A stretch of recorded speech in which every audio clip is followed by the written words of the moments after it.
welcome back to another episode of Marvel Card Collecting and Investing with me, Jimmy Cards. Hope you're super well and you're having a great weekend wherever you may be in the world. Let's take a look at where these big dog Marvel cards ended up via Goldin Auctions this morning. Once again, we saw a lot of extended bidding happening. So first of all, we got the two blues from 2015 Flea Retro set. We got the Wolverine in a BDS 9, sold for $3,900 with the buyer's premium. Bear that in mind for, I think, all of these cards, they're all with the buyer's premium, which I think is a 5% fee. Let me know if I'm wrong down in the comments, but I believe that is correct. That is a card that I thought would go for a little bit more, but still a solid amount of money, right? Next up, we got the Spidey in a BDS 8.5 slab. Remember this sold for $7,800. That's a BGS 8.5. Just remember that info for a second. Next up, we got the 2013 green Thanos in a BGS 8.5, 13,200, which I think is pretty good considering. Not much sales info to go off of, but that's a solid price. And scroll down a little bit, we've got the 2015 Spidey once again in a BGS 9. That ended up at $19,200, so almost over double what the 2015 BGS 8.5 went for. That 0.5 is crazy. I can't quite believe that difference, and I get it. That is a higher grade, especially when you're comparing against other grading companies in terms of PSA, SGC, and all that stuff. But that's a remarkable amount more for a 9. So yeah, let me know your thoughts down on that. Is that legit? Is that, is it worth it? If you're creating a collection of, high grade PMGs, I guess that counts. But yeah, let me know your thoughts. It'd be interesting. We got 2017 Miles Morales Spidey in a PSA 8, $4,500, which is there or thereabouts. We've got the big dog, or the second big dog of the night, I guess. It's the Wolverine green from the 2013 Flea Retro set in a BGS 8.5, numbered at 10. Stunning. I've never seen this, ever. Ended up at $73,200 with the buyer's premium, which is insane amount of money. I thought it would go over 100, but that is still a lot of money, and that's pretty crazy. And just bear that price in mind, $73,200 when I showed the green Spidey and what that went for. And it's quite interesting. I was just hopped on a live with Spidey Hits or Spidey Jew09. Justin, as many of you know him pretty well by now. We're just talking about the disparity between Wolverine and Spidey in terms of pricing, and just talking a little bit about that. So it's fascinating to see a couple of these tying up with what we discussed. Next up, we got the Doctor Strange green in a BGS 8.5 from 2013 set, $15,600 for that, which is fairly solid, which is good. 2017 complete red PMG set. Set of 50 cards, and again, I haven't looked at all the grades, so I think there's a few not so great ones in there, I believe. But the Spidey is a PSA 8 and the Iron Man's a 8, as you can see. Ended up at $16,800, which is a hell of a lot below where some of the previous sets have sold for. Like a hell of a lot below. But it is what it is, $16,800. Next up, we got the 2013 blue Iron Man, which is the Omega, which I thought would command a little bit more than this, especially because it's the Omega, solid grade Iron Man, not something I've seen around a lot in terms of sales data. Once again, $10,680 for that, with a buyer's premium. Next up, we've got 2017 Flea Retro Spider-Man complete bronze set of PMGs. Ended up at $4,800. Not bad price. Pretty good, actually. Pretty solid. Good buying opportunity potentially for someone. Yeah, not bad. We got the 2015, once again, BGS 9. Again, I don't get it. So this ended up at $12,000. The one below was $19,200. We're looking at serial number 4050 for that one, 4750 for that one. I don't know why that one fetched more. I really don't know. Could it be a case of they've had a hard look at the card? Could they regrade it and try and get PSA 10? I don't know. I'm out of ideas, I'm afraid. But yeah, those were completely different prices for those three 2015 blue Spideys. But there you go. Next up, 2015 red Spidey in a BGS 9. Again, solid grade. Really, really nice card. I like the colour match. $6,030 for that one with the buyer's premium. The blue Spidey from 2013 set. Again, well below where I thought that would go. But BGS 8.5 ended up at $26,400.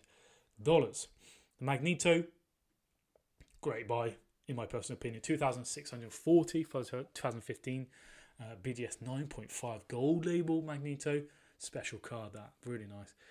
That was $2,640 for that. The Iron Man from 2013 set green in a BGS 8.5, $43,200, and I think this creates a really good picture actually in terms of character popularity, in terms of character prices as well. And again, I did do an episode on that where I looked at market movers in terms of what characters, Spider-Man being the top character, Wolverine being the second. I can't remember who the third was. I'm pretty sure it was Iron Man, Captain America. But yeah, interesting, and it ties in with that quite nicely. We've got the Green Punisher, which ended up at $9,600, which again, really, really solid. The Deadpool ended up at $24,000, which is amazing. That's a really sick card, not one I've seen around. And then the Spidey ended up at $168,000, which is pretty incredible. It's a BGS 9, 2 of 10. That is crazy. I did mention in my preview video, which is a couple of days ago, well, yesterday almost, a raw copy sold in February for $255,000. That was with Goldin on a private deal. So, yeah, quite a bit of difference between the two. But in terms of a year or two difference, maybe someone bought this, maybe 2 years ago, yeah. They could have done very, very well in terms of profit if they were selling off. So just one to bear in mind. But the interesting one is 168,000 versus Wolverine. And again, Spidey and Wolverine are the top tier characters. No doubt about it. So almost double for the Spider-Man premium. Once again, that's kind of more sales data to prove that. Pretty crazy, isn't it? Pretty crazy, but that is a huge card. 168,000 for that. Hulk from the 2013 red BGS 9, 2,760. The green Wolverine from the 2017 set in the PSA 8 sold for 5,220. The blue Hulk ended up at $3,600, which is a BGS 8.5. That is slightly below where I thought that would go, considering the last one sold for 6,600 on the last round of auctions with Goldin in April. So, yeah, $3,000 off essentially. And also there was a Thor eBay listing that ended recently, which went for around 6,000. Can't confirm if that was paid for or not, but that's interesting. So yeah, 6,000 versus 3,600. Interesting. And then the Hulk PSA 8 there, blue, 3,600. Now, in my personal opinion, and again, I talked about this with a couple of other guys, I think Card Boss is going to do a video on this, so hope you don't mind me mentioning. But this is a great buy, in my personal opinion. And I did talk about this in the preview episode, how I thought it would be, a great purchase or investment. But this 2013 set ended up at $6,900. And let's have a quick peek, but that really is a great buy. And here's how my mind works. And I'm not saying I'm right. That's just my opinion. A raw Spidey TI-22, which is included in this nearly full set of 2013 fully retro. A raw copy sold for $1,500, confirmed as paid last week.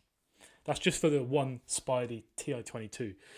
A quick strike PSA 10 of Spidey, sold not so long ago, sold for $4,150. So almost those two cards together, imagine grading the TI-22 and getting a PSA 10. I know it could be very tricky, but almost those two cards together almost equal the same amount that someone's paid with the buyer's premium for this almost complete set of stunning cards. And that's where my mind works. But are you likely to get a PSA 10 on some of these? Maybe not. Or BGS 9.5 or 9 or SGC, whatever. I don't know. But just for some context, those two cards, and again, if you were to sell those two same cards, now would they be below where they were at? Potentially. The TI-22 was very, very recent, so maybe not on that one. But The quick strike maybe a little bit below where that ended up. But that's just crazy, isn't it? But yeah, there are some very, very special cards in here, as I said. And this set is special. It really is. First year of PMGs, a lot of firsts. It's going to be one of those that's going to be like longevity. And a box is a ridiculous amount of money. Remember that. That's the other thing to remember.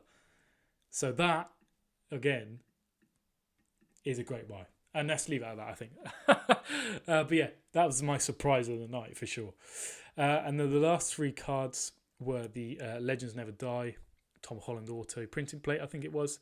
That ended up at 1,320. The gold 1/1 shocker. No shock. No pun intended. Ended up at $3,600. Which is not great, but still a fair amount of money, to be fair. And then the 2017 Flitwick Jambalaya in a PSA 9, which is a very good grade.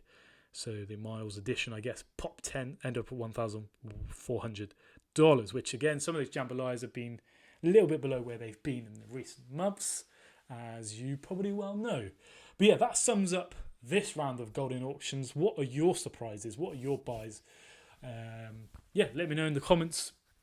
Good to see. It sounds like Dallas Card Show was fantastic. A lot of the guys representing there, and lots more interest in Marvel cards, which is fantastic. And once again, if you're having a blast watching this content, there's lots more content creators out there that do some fantastic work, so check those guys out. And yeah, hope you're having a fantastic weekend, as I said. Tomorrow, Marvel Card Top 10. Stay tuned, and we'll see you there, baby. Marvel Cards, baby. Take care.